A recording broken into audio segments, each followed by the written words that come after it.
This broadcast is made possible by the friends and partners of LibertyNetwork.live. We thank you for your support. Tonight we're going to get on to a study of a topic that's relative to the day and age in which we live. Of course, this could have been said for the last 3,000 years, but especially now as we see what's going on this week with President Trump and the makings of a peace agreement or the potential for a peace agreement. I must say I have my reservations. I do not see Hamas going anywhere unless they are forced out the door. I don't see them voluntarily laying down their weapons, but you never can tell. We may just be that close to the rapture. Maybe this is the makings of that peace agreement that will be formed in Daniel chapter 9. Now, I'm not saying that President Trump is Antichrist. I think he's the opposite. But this could be an agreement that's put in place, at least in principle, that is enforced at a later date. Or perhaps this is just a forerunner to something that's coming down the pike in 6 months or a year or so. I still am strongly convinced that I think the rapture will take place on Rosh Hashanah. When you consider the timing of Christ's first advent with the spring feast and the birth of the church with Sukkot and or Shavuot, and now you expect the second coming or the second advent to coincide with the events of the fall festival, and the next thing would be the awakening blast or the last trump, which is on Rosh Hashanah. So I still lean very strongly and comfortably with that being the date, but could be wrong. It's been known to happen, but I think within the next year or two, we certainly seem to be getting close. Now, for those young people here that are planning on getting married one of these days, plan on living your life. I remember in 1981, there was a big push, a lot of conversation about the rapture. And, of course, so much of it came from a false understanding of what a generation meant in Matthew chapter 24. There were people that defined a generation as being 40 years, and they started it from the budding of the fig tree, which was when Israel became a nation again. So they came to 1988. You take off 7 years in 1981. I remember all the prophecy conferences with J.R. Church and Jack Van Impe and everything. There was so many things going on, so much conversation. And then, of course, there was a booklet that came out, 88 Reasons Why the Lord Will Return in 1988. That turned out not to be the case either. We obviously are getting closer. So we are certainly closer than we were in 1981 and 1988. Is it a year or two away? Could be. But I say that for our youngsters in the room. Go ahead and plan on living life, but also be prepared for every day that could be the last day that you have on earth. We could be called home at any point in time. But one thing that I wanted to mention tonight as we see the negotiations in Egypt with this peace agreement, I want to talk a little bit about Gaza and this two-state system. And, of course, we had begun a study on Islam. And, by the way, that is becoming more and more a major topic. Of course, we were on this 15 years ago, and it's come to light again.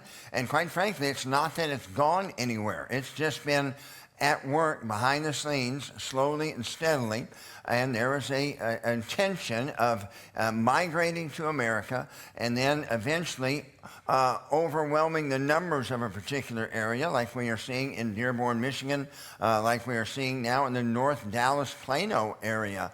And when Islam gets enough of a majority where they can overtake the city council and overtake the mayor's race, then all of a sudden they start making Sharia-compliant laws, which is what we are now seeing up in Michigan, where you're seeing there are no noise codes now. You can have the morning call to prayer blaring through the speakers of the communities as early as 3:30 because that's kosher with Sharia. That's probably wasn't a good way of stating that, kosher with Sharia. I don't know. There's something just wrong about that, but I said it anyway.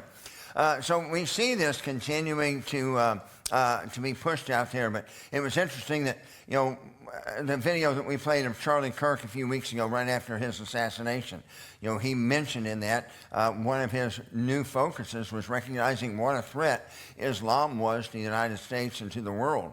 And there's a lot of conversation, a lot of concern coming to the surface again. So this is a subject that we will be exploring more and more in depth. I first was introduced to the situation in the Middle East back in 2005. Jim Vineyard was a mentor and very dear friend. Tom Vineyard, his son, replaced him as pastor of Higher Plains Baptist, and Brother Jim is now in heaven. But we went over there in an effort to try to stop the United States from forcing Israel to give away Gaza with promises of peace. And we went over with a small group of pastors, maybe 10 of us or so. And just before we left to go over there, war broke out in the north. And of course, Hezbollah was firing rockets into the northern part of Israel, which actually turned out to be a blessing for us because we had such a small group. And Brother Vineyard, with his background in special forces and the people that he knew, we were able to go anyway, even though it was a time of war. But had a great opportunity to develop relationships with many in the Israeli military and work with them up on the front lines. We had a chance to feed these guys up on the Lebanese border. And it was really an incredible opportunity of outreach that we had, developing relationships with these soldiers. But it was at this point in time that we realized really and began learning what all was going on, including what all was going on behind the scenes with Islam. Now, one thing that we don't hear much because of the media is very selective in what it reports, but the standard line of Islam is that there was never an Israel. As idiotic as that is, when you recognize all the archaeological finds they have found in the Holy Land, including on Mount Zion, the city of David itself, just below the Temple Mount. They have found bullas that date all the way back to the time of Jeremiah.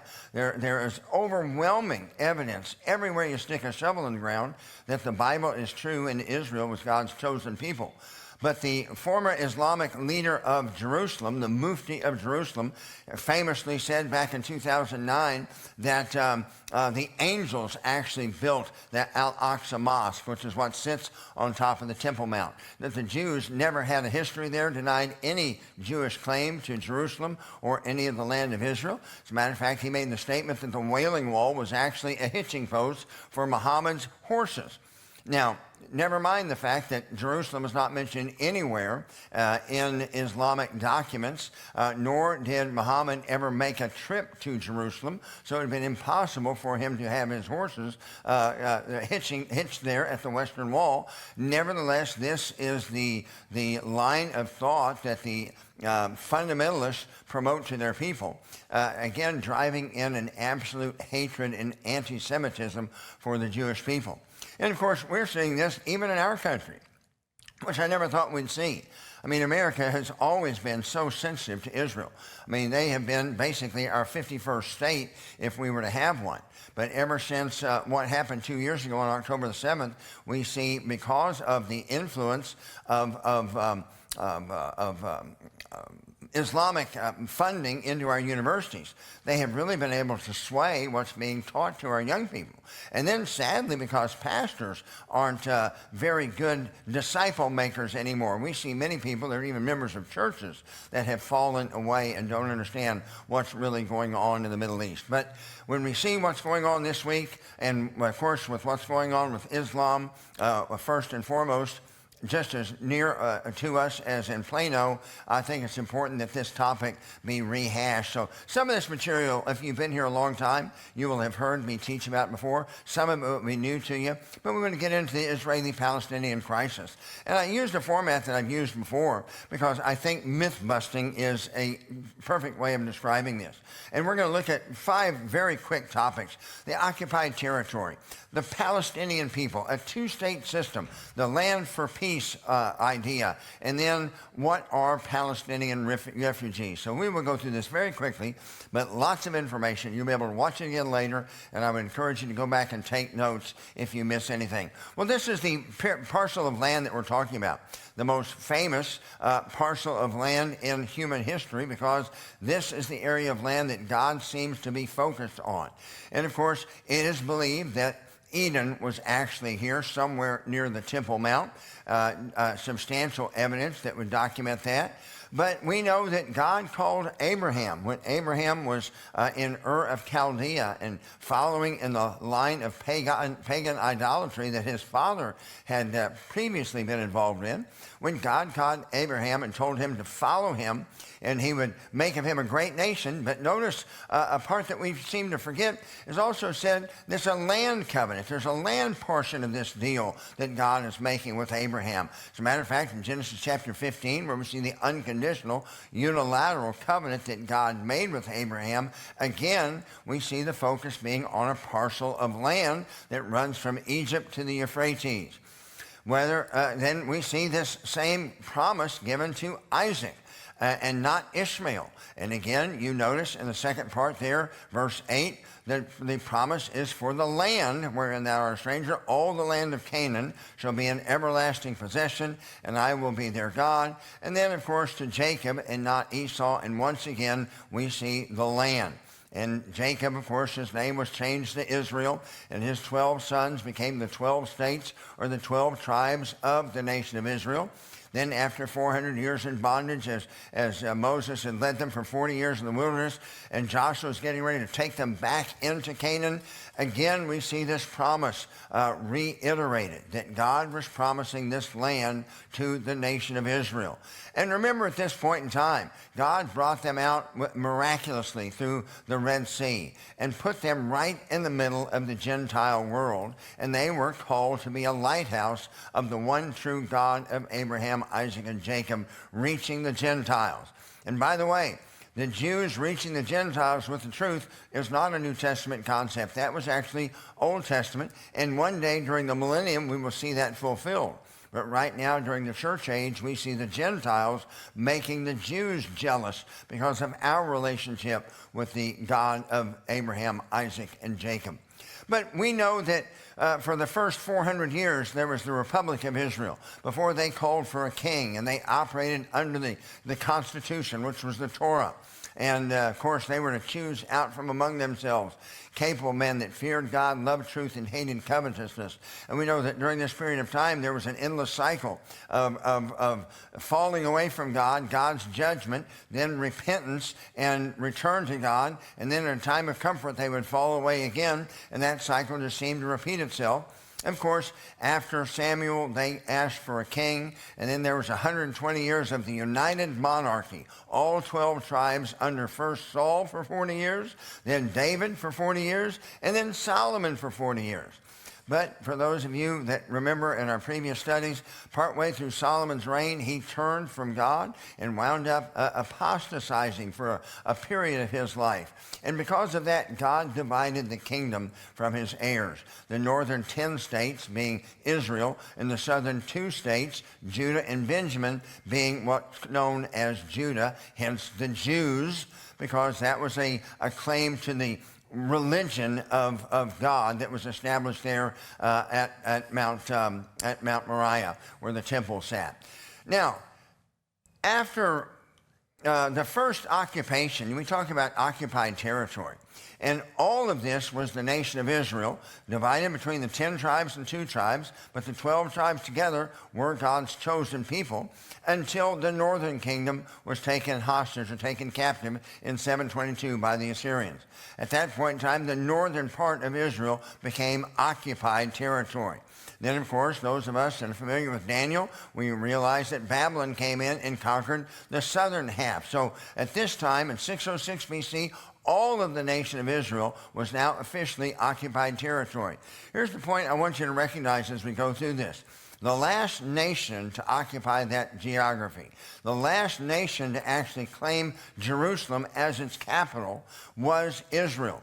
There has never been a nation called Palestine.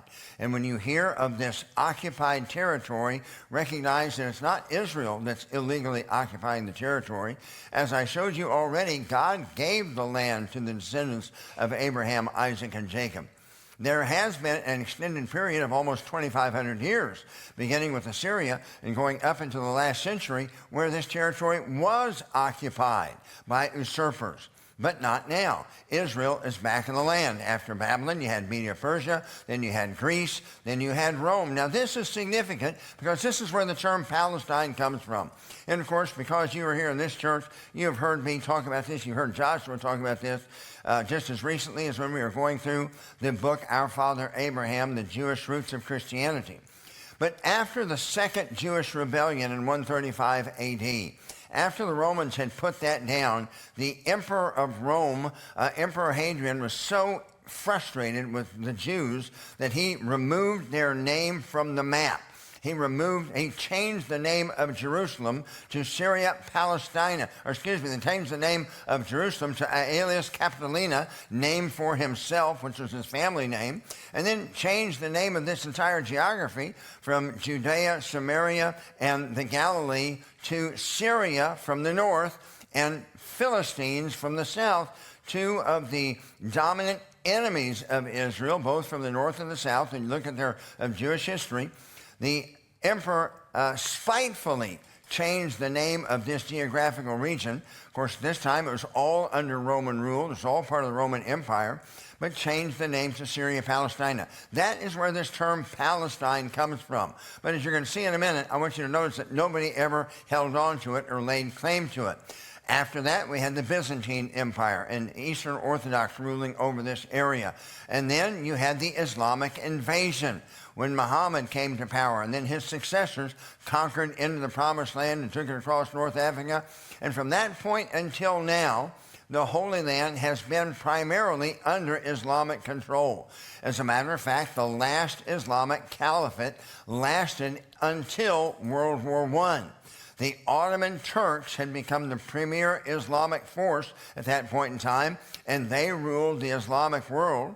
So as you can see on the map, the capital of Islam had moved from Mecca to now it was located in Turkey. But the Ottoman Turks aligned themselves with Germany during World War I. And of course, those of you that are students of history know that eventually Germany was whipped, and along with it, the Ottoman Turkish Empire.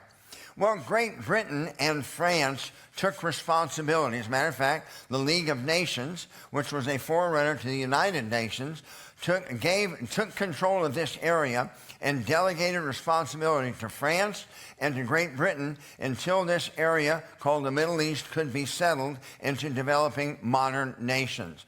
Now, I want to look back at some historical maps. The map on the left actually dates back to a time of 125 AD. Now, this isn't the original, but copies of the map were made and reprinted. But the point I want to emphasize is that up until 135, there was no name of Palestine on the map anywhere. This was called Judea, and it was only after that last Jewish revolt that they changed the name. On the right, you see a map that dates to the Ottoman Turkish Empire, the year 1600. Now, the map is in French, so you see it says Syria there, but that's French for Syria.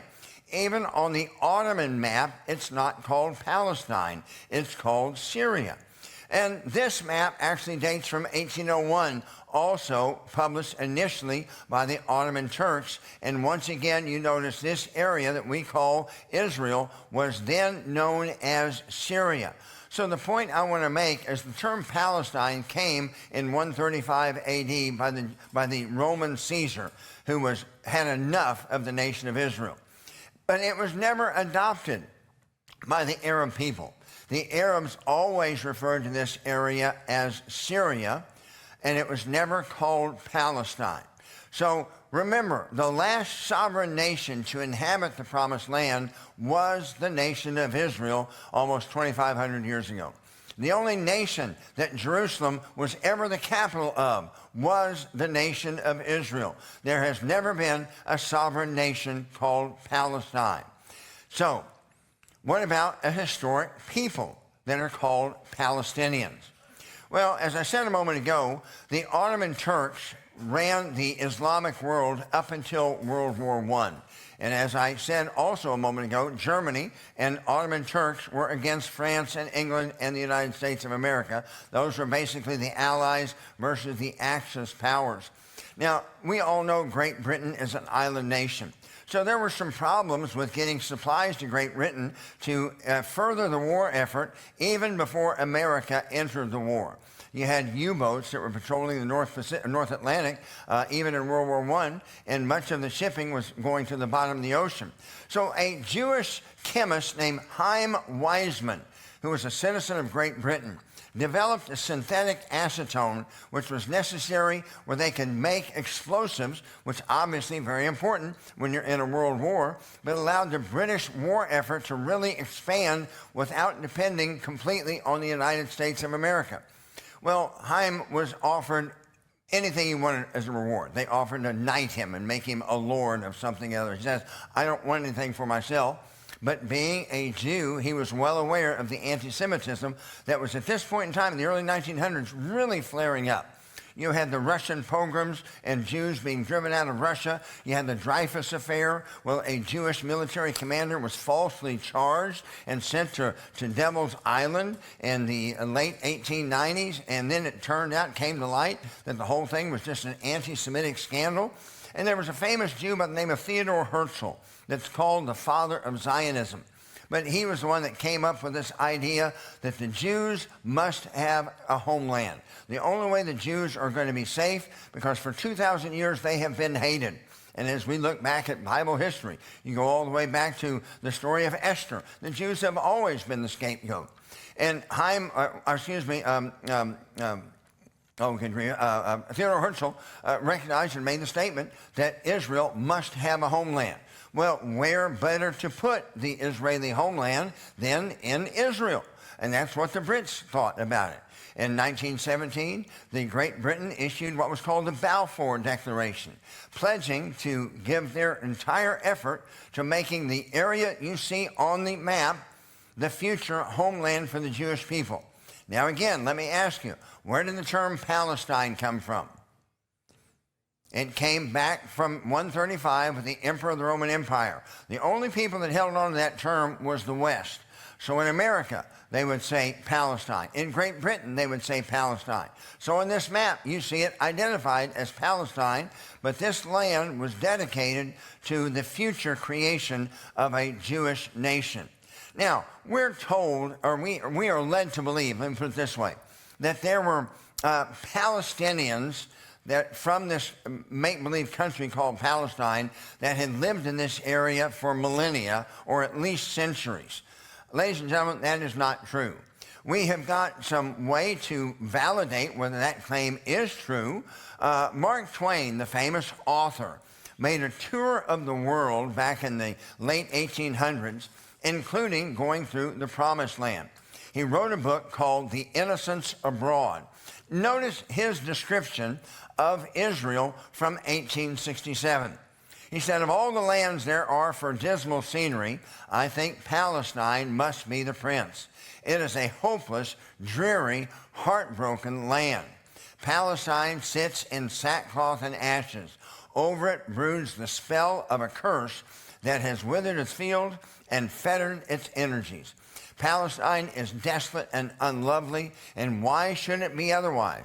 Can the curse of the deity beautify a land? Now, at this point in time, 1 in 5 died in infancy. The average age of death for those that lived in this area was 37. No one wanted to live here. It was basically a few Bedouins that were wandering through. Other than that, there was a population in Jerusalem, a population of Jews in Haifa, and then there was Joppa, which was primarily Arab. But there was less than 250,000 people that occupied this whole section that we now call Israel, according to the Ottoman Turkish census of 1882. So there hasn't been hordes of people that have lived there for millennia. As a matter of fact, Mark Twain also said this: there was hardly a tree or a shrub anywhere. Even the olive and the cactus, those fast friends of a worthless soil, had almost deserted the country. And then he made this statement when he was up in the Galilee near Mount Tabor. He said, we reached Tabor safely and never saw a human being on the whole route. There is not a solitary village throughout its whole extent, not for 30 miles in either direction. One may ride 10 miles hereabouts and not see 10 human beings. These unpeopled deserts, these rusty mounds of barrenness. So again, the point I'm wanting to make is according to Mark Twain's testimony, this wasn't a populated area. It was a malaria-infested wasteland. It was either sand dunes or swamp, and it was uninhabited by people, except for, as I said, Jerusalem, Joppa, which is down about maybe 40 miles due west of Jerusalem, right on the seashore, and then Haifa, which is up in the northern part of the nation of Israel. But this is a travel guide on the area that dates back to 1906. It was a very popular travel guide. Now, understand, you have to really be a geeky nerd at some points of your life to research and find stuff like this. You really have to explore to be able to find this kind of documentation. But this was a very famous travel guide back in the early part of the 20th century. And notice it says that population of Jerusalem is about 60,000, of whom 7,000 are Muslims, 40,000 Jews, 30,000 Christians. So the point I'm wanting to make is this was not a populous area. This was a wasteland. The majority of the 250,000 people that lived here, according to the Ottoman Turks, was either in Jerusalem, which is almost 70% Jews, or Joppa, which would have been Arab, or Haifa, which would have been 100% Jews. So the populace was always Jewish throughout all generations. And I love sharing this picture, and I've done it before. But this shot was taken on April 11th, 1909. You had 66 Jewish families that bought 12 acres of, you can see this is prime real estate when you see what they're standing on. If any of you were in the market for real estate, would you buy sand? No, of course not. You would want to buy some sort of fertile land. But they bought this land just north of Joppa to make a Jewish suburb, which eventually outgrew the mother and became Tel Aviv. That desert wasteland became this thriving city. But understand, ladies and gentlemen, as I said earlier, this was not where you had descendants of Palestine from the famous nation of Palestine that lived here for millennia. This was a wasteland that was largely uninhabited for 1,800 years until at the time of Dreyfus, you saw the Zionist movement, and the Jews started moving back en masse to what was their former homeland, as we've seen, promised to them by God in the Bible. They were claiming that promise and going back. And as the Jews began to move back, the Arabs also began to migrate into this area to try to counter the population growth, because they were fighting the establishment of a Jewish nation right from the beginning. We'll talk about that more in just a minute. Well, what about the Palestinian refugees? Well, as we just saw, this land was a malaria-infested wasteland or sand dunes. You could take your choice. There wasn't much else there. And as we just saw on this last slide, the population doubled from 1922 to 1948. So after World War I, when the Zionist movement really began to kick into force, the Arabs tried to counter that. Now, you're going to see something heartbreaking in a minute that Great Britain and even America was partially responsible for, but I'll bring that up here when we get to it. But we saw the population double in this area in a period of 20 years. So what's that tell you? It tells you it's not natural reproduction. This is immigration along with procreation, which caused the population to double in such a short period of time. But as Israel's Declaration of Independence was on the horizon after World War II, the United Nations stepped in again and tried to, oh, man, I think I left out a slide earlier. I meant to put it in there. Oh, shoot. I'm sorry I did that. Well, hopefully I can come to it again in a minute. But this was a second attempt of land for peace. In fact, I think I botched this up in my haste. See this land over here. If you remember, I showed you a picture a while ago that showed a large portion of property that was designated by Great Britain to the nation of Israel, or to the future nation of Israel. And what we see that whittled down to is about 30% of the original promise. Well, there were some things that led to that. Folks, I'm just going to wing it and go on through here. I'm not sure if I have these slides in here or not, but if I do, I'll cover it. If I don't, I'll catch up there at the end. But I want you to notice that this land now was once again being divided. And the United Nations now, after World War II, was giving this portion of land, what we call the West Bank, to Arabs, this portion of land to Arabs, this portion of land to Arabs, and they were generous enough to give to Israel the desert called the Negev, and then some coastline, and you all know how fertile the coastline is for planting. And then there was in the up here just near the heights of Lebanon, there is some fertile land up there, but this was not a good deal for the Israelis. Nevertheless, when this was offered in 1948, the Israelis said, we will take it. We are glad to have any place to call home where we can protect our people. However, the Arabs rejected it. They said, no dice. What was Islamic land is always Islamic land. And as we talked about just a few weeks ago, Islam views the world in two spheres. The world that's already under Islamic control, which is as Allah wills it to be, and according to them, will one day be.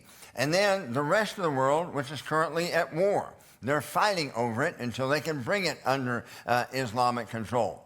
So the Muslims believe that once they have taken territory, that is rightfully theirs. As a matter of fact, once they have put their prayer rug down on the ground and prayed in a location, that is their property from that point on. So the idea of giving anything away or giving anything back to the Israelis was a non-starter from the beginning. Now, 1948, you had, on May the 14th, Great Britain, and I botched up my slides, so I'm just going to have to wing it. May 14th, 1948, Great Britain was going to return the mandate that they had from the League of Nations. They said, hey, we are tired of dealing with all the riots in Israel. The Arabs keep rioting to keep the Israelis from forming a nation. We are tired of this. We just want to be left alone. So they were going to leave what's called Palestine, or Israel, on May the 15th, 1948. And literally just hours before they were leaving is when Israel declared independence and established themselves as a nation. Now the Arabs told the Arabs that were living in the population or inside the borders of Israel, just leave. You leave Israel because we're going to come in and we're going to destroy the Jews. And then once we've destroyed the Jews, you can come back and have your homes. And then we won't have to worry about the Jewish problem anymore. Well, what came to everyone's surprise is they did attack Israel the day after they declared independence, but Israel wound up winning the war.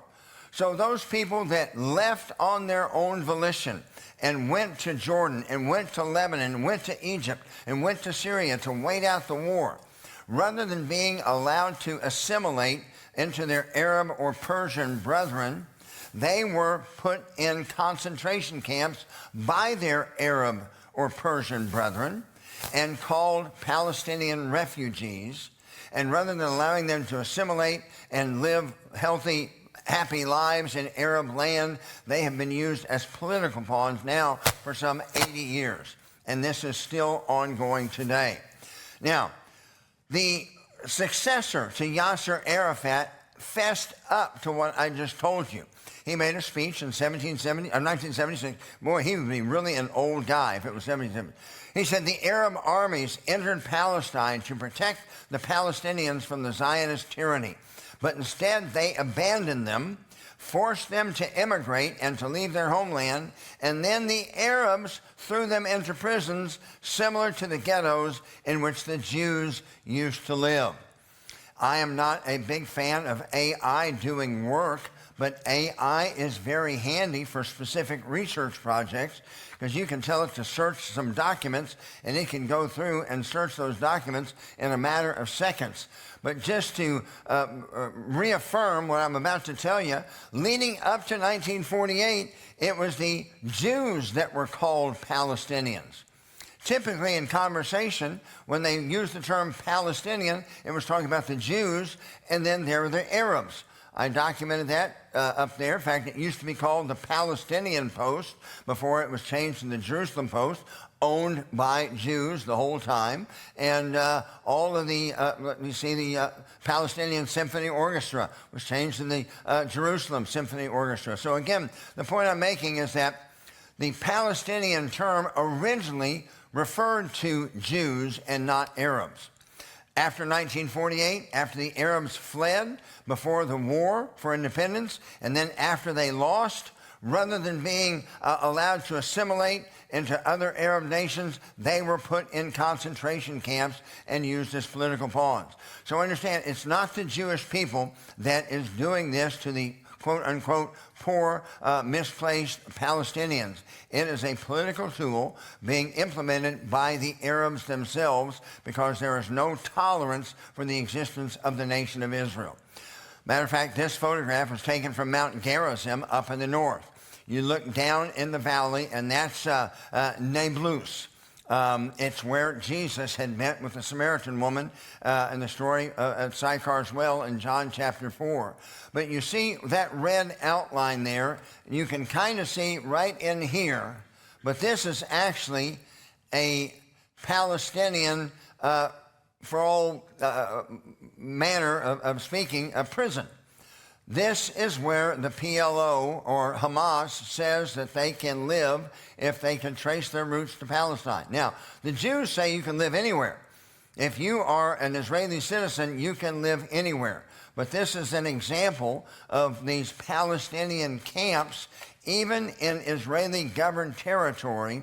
The Muslim influence there is so strong that these people that are called Palestinian refugees are still required to live inside that restricted territory. Now, all the while, the United States of America was sending money to Yasser Arafat because he was supposedly the head of the Palestinian people. Well, you see, this is looking out Mount Gerizim the other direction, and up on top of the mountain up there, you see that was Yasser Arafat's palace. So he lived well as he was taking money from the West, but he wasn't doing anything that we were told he was doing for his so-called people.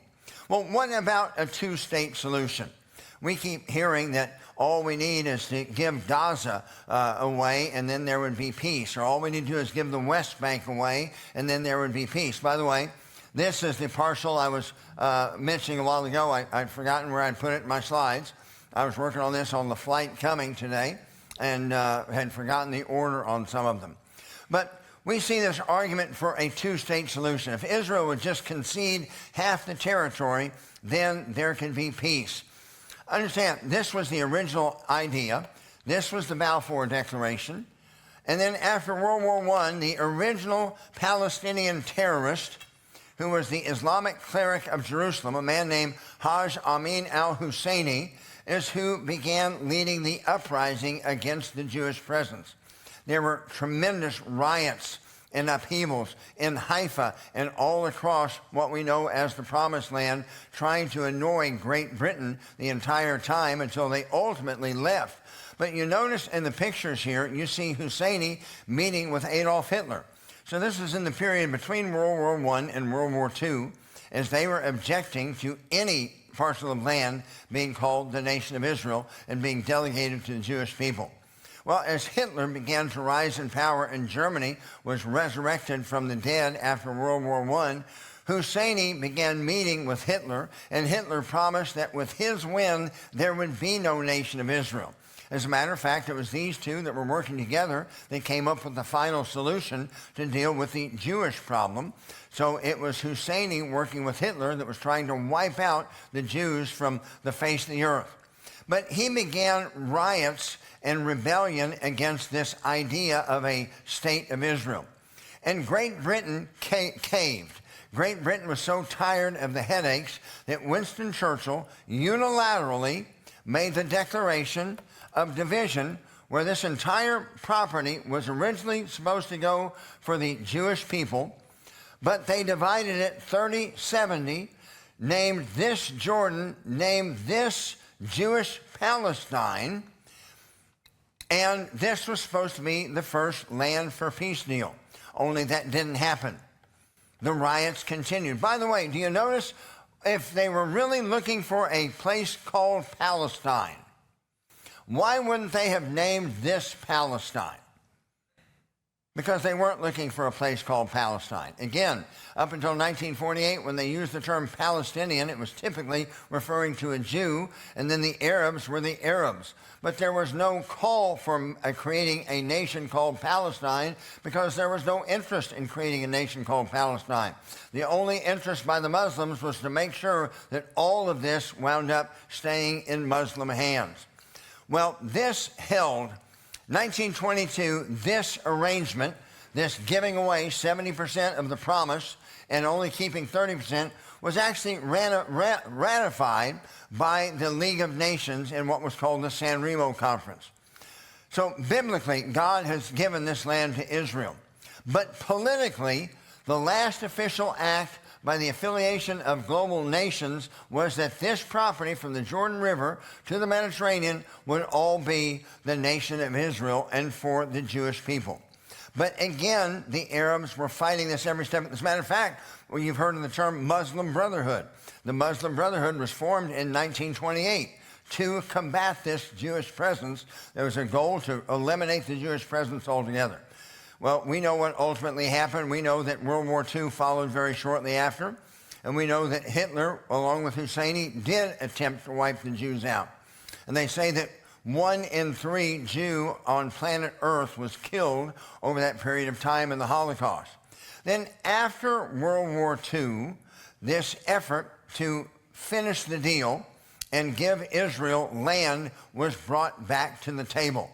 But again, we just showed you this land for peace deal, where we see the land cut, Arab land, Jewish land. Once again, after World War II, we see the land cut again, as I showed you a moment ago. Just these slivers of land were now to be given to Israel, when originally it was all of this land to be given to Israel.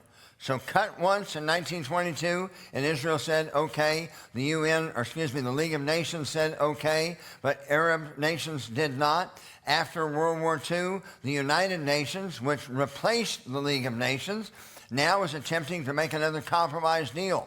And notice in the wording of UN Resolution 181, which formed this division, again, it doesn't use the term Palestine. Why? If the whole issue is Palestine, don't you think they would be talking about the Palestinian state somewhere in all these official documents? Because it was never about Palestine. It was a division on the west between Arabs and Jews, but from the Muslim perspective, it was the effort to try to hold them off and wipe out the Jews and never allow 1 acre of ground to be named and given to the Jewish people. We talked about 1948. We talked about the Declaration of Independence. Here's the part that I want you to remember. All of this land was just part of the Ottoman Turkish Empire from 1299 up until the end of World War I. There was no Iraq. There was no Syria with borders as we know today. There was no Jordan. This was all part of the Ottoman Turkish Empire. Now, after World War I, you see Egypt was established in 1922. And you know what happened when Egypt became a nation officially? Nobody cared. 1923, Turkey became a nation. And again, they'd thrown off the Ottoman Turkish Caliphate, and now it was just Turkey, and they were becoming very westernized. Nobody cared. Iraq became a nation in 1932. Nobody cared. Lebanon became a nation in 1943. Nobody cared. Syria became a nation in 1943. Nobody cared. Jordan became a nation in 1946. Nobody cared. But in May 14th, 1948, Israel declared its independence and was immediately attacked the next day by 5 Arab armies: Iraq, Syria, Lebanon, Jordan, and Egypt. And understand, Israel had just gotten out of the Holocaust. They only had 19,000 men under arms. They had no tanks. They had no aircrafts. They had no cannon. They were attacked by 5 well-armed Muslim armies, and they won. Now that is if that's not a testimony for the existence of God, I don't know what is. That's a bigger upset than OSU beating OU ever in anything. But notice the declaration before they attacked. This was the Arab League Secretary General. This will be a war of extermination and a momentous massacre which will be spoken of like the Mongolian massacres and the Crusades. Haj Amin al-Husseini, that lovely man that I introduced you to a moment ago, declared this: I declare a holy war, a jihad, my Muslim brothers. Murder the Jews, murder them all. Does that sound like there's any desire for a two-state solution there? No, not to me. Sounds to me like they were very adamant, and their goal was to wipe the existence of every Israeli off the face of the planet. Now, for 19 years after the War of Independence in 1948 until the Six-Day War in 1967, Jordan had illegally occupied what's called the West Bank. And Egypt had illegally occupied what is called Gaza. The rest of this, for those 19 years, was the nation of Israel. Now, if Jordan wanted, or if there was a desire to create a nation called Palestine, again, they had the opportunity. They had complete control over the West Bank. For 19 years, Israel had nothing to say about the West Bank. It wasn't under their authority and control. So if there was the end goal was to create a nation, call it Palestine, why didn't they do it then? Because that's never been their end goal. Their end goal is to eliminate the Israeli presence altogether and for all of this land to be back under Muslim control. As a matter of fact, you see the logos for Fatah, for Hamas, and for the PLO, Fatah, Hamas, PLO. Notice there's no two states in any of the geographic illustrations of the nation of Israel. All they are wanting is all of the nation of Israel. There's no desire to parcel anything with anybody. Now, the Palestinian Liberation Organization was started in 1964. The Six-Day War happened in 1967. Again, with the PLO in place now, if their desire had been a country that they could call Palestine, the PLO was in operation for 3 years. But they didn't have any desire to lay claim to the West Bank. Look at their own charter. The PLO states very clearly that they do not claim the West Bank. As a matter of fact, you notice Article 24, it says the West Bank belongs to the Hashemite Kingdom of Jordan, and the Gaza Strip belongs to Egypt. They are laying no claim to either property. Article 25 says that all the PLO is a political movement trying to eliminate the nation of Israel. As a matter of fact, Yasser Arafat was originally a terrorist, but blowing up things and hijacking airplanes was not a popular way to gain sympathy with the West. So, after the Six-Day War in 1967, Arafat was recruited by the KGB, and they trained him in the art of conquest. And they used the same strategy that they had used with the Viet Cong in Vietnam, where the Viet Cong weren't portrayed in the media as communists. They were portrayed as freedom fighters trying to liberate their homeland. Well, that was the same thing they used here. All of a sudden, in 1967, after the Six-Day War, Arafat was recruited, trained by the KGB, and then he was said to be, he was recognized as the president of this mythical nation of Palestine by the Soviet Union, and that's where this whole thing began, with this idea of a Palestine being replaced by Israel. As you have seen with the slides I have shown, hopefully relatively clearly, at least with what's on the screen. There was never a nation of Palestine. There was never a Palestinian constitution, a Palestinian currency, or anything. If you look up online and ask your computer who the first president of Palestine was, it will give you the name Yasser Arafat. Well, that puts Palestine all the way back to 1967. So it's not like it's been a historical populace and nation that's lived there for millennia. Well, as I mentioned, the Six-Day War, the Arab armies were again regrouping on the borders of Israel, intent to wipe them off the face of the earth. They say that there were 500,000 troops 1,000 aircraft, 2,500 tanks, and just before they launched their attack, Israel launched a preemptive strike. And that's the name of the Six-Day War. Israel wiped out their enemy in 6 days. And you know, the old joke says they had to do it in 6 days because they were going to rest on the Sabbath. But look at President Nasser of Egypt said just prior to the Six-Day War, so this is 20 years after the War for Independence, our basic objective will be the establishment of the nation of Palestine. No, that's not what it says, is it? Our basic objective will be the destruction of Israel. The Arab people, nothing about Palestinians here, even in 1967, want to fight. We will not accept any coexistence with Israel. Today, the issue is not the establishment of peace between the Arab states and Israel. This war with Israel has been going on since 1948.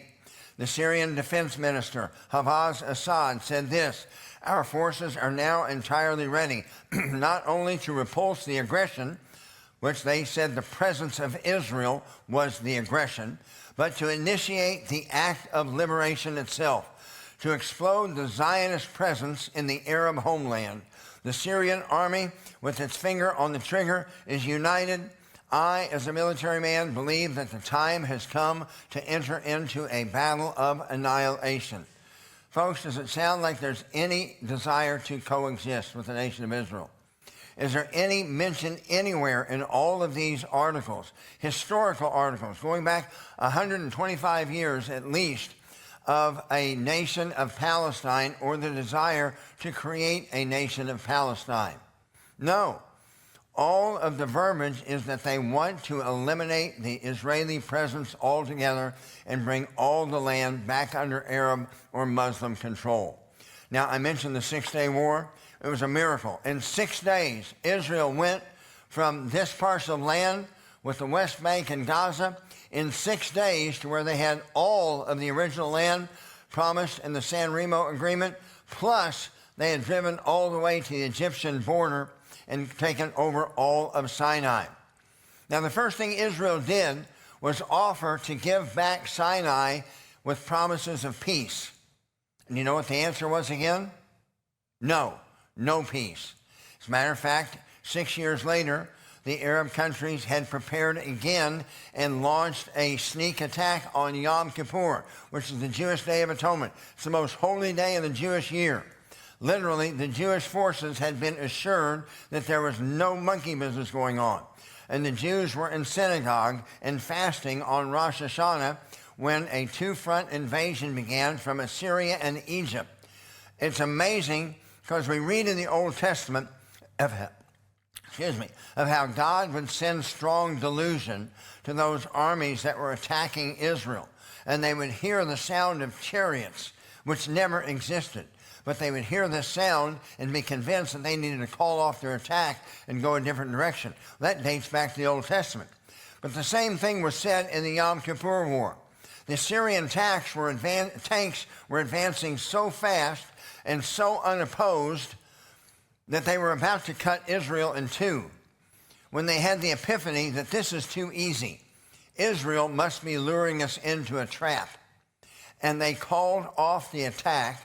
They stood down, and that gave Israel time to muster its forces and to respond to the invasion. As a matter of fact, there were cases of Arab tanks shooting at each other, fighting amongst themselves, not even realizing that there were no Jewish tanks in the area down in battles in Gaza.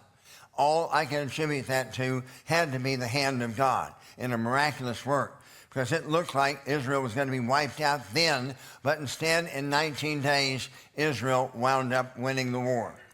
Now, we've covered several illustrations of proposed land for peace. I started with my first trip to Israel in 2005, and that's where we'll end.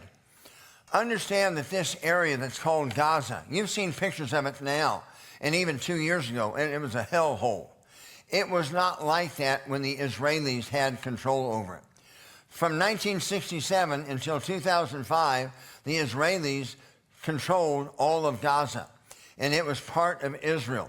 This was Gush Katif, a beautiful Israeli community. There was peace. There was prosperity. There was great agriculture, all going on in Gaza. But again, President Bush, number 2, along with Condoleezza Rice, pressured Prime Minister Sharon to give away Gaza for promises of peace. In fact, it was so heartbreaking because Israeli soldiers and police were going in and arresting Israelis and taking Israelis off of Israeli land in order to give this property away for promises of peace.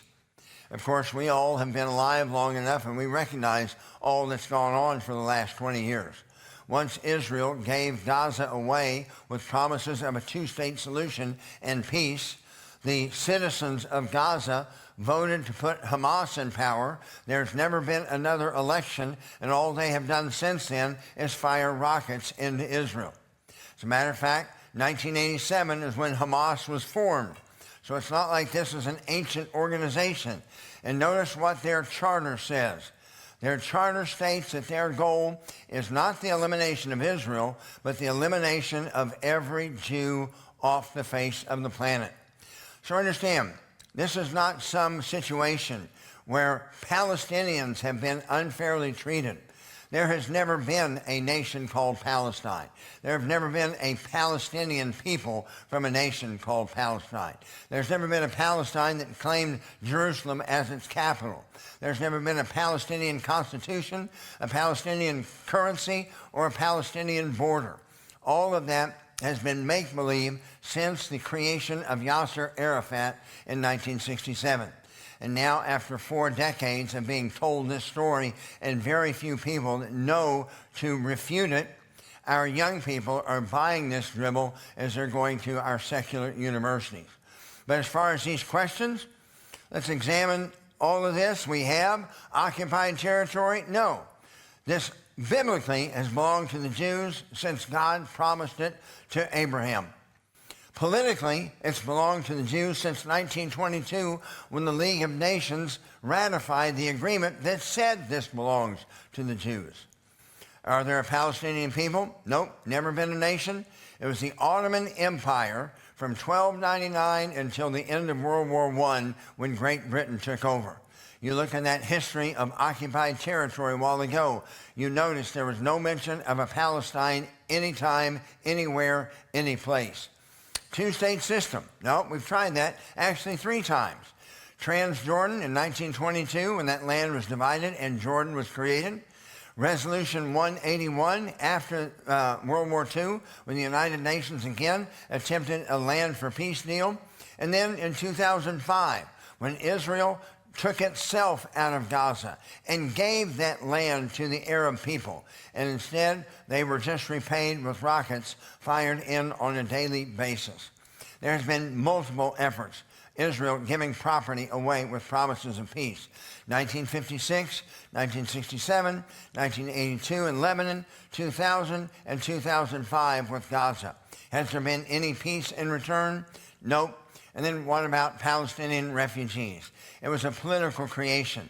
There was never a Palestinian arrested and imprisoned by the Jews simply for their presence. The Palestinian refugees were actually arrested by Arabs and Persians and placed in camps and used as political pawns to try to drive Israel out of the land of Israel. Now, can we discern the signs of the times? One last slide here, and we'll call it a night. Ezekiel 37 says that Israel would be out of the land for a long time, but in the last days they would return to their land.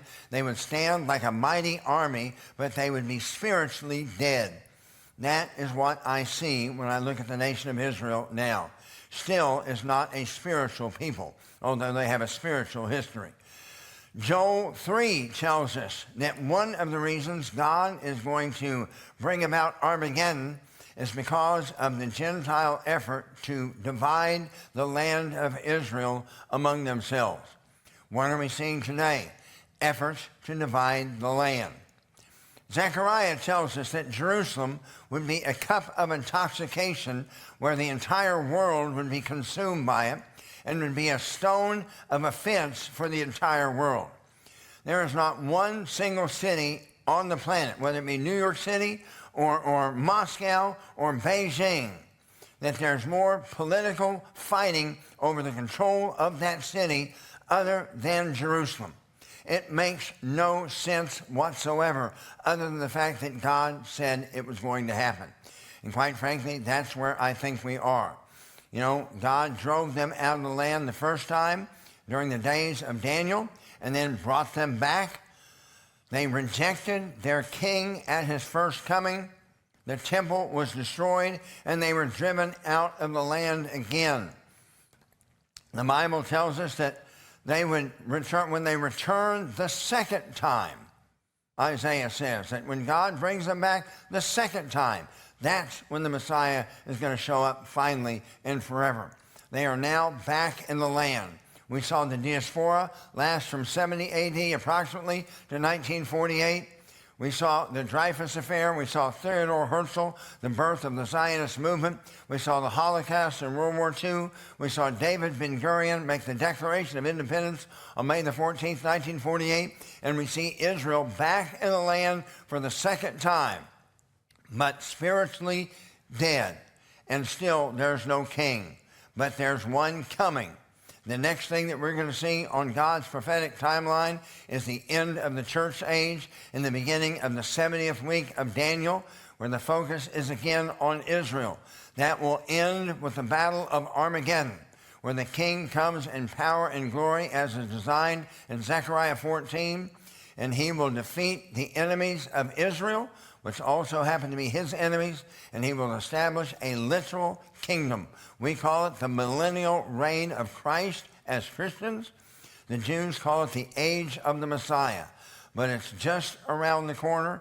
Whether it's in 2 years or 20 years, we are getting close. I hope that you enjoyed this little study, and I didn't do a great job of it, but I hope that you got enough nuggets in there to understand the fallacy of the argument that you hear put forth almost on a daily basis in the news and especially in our secular universities. The truth is on our side. The truth is always on God's side, so it's just smart that we make sure we stick with him, don't you think?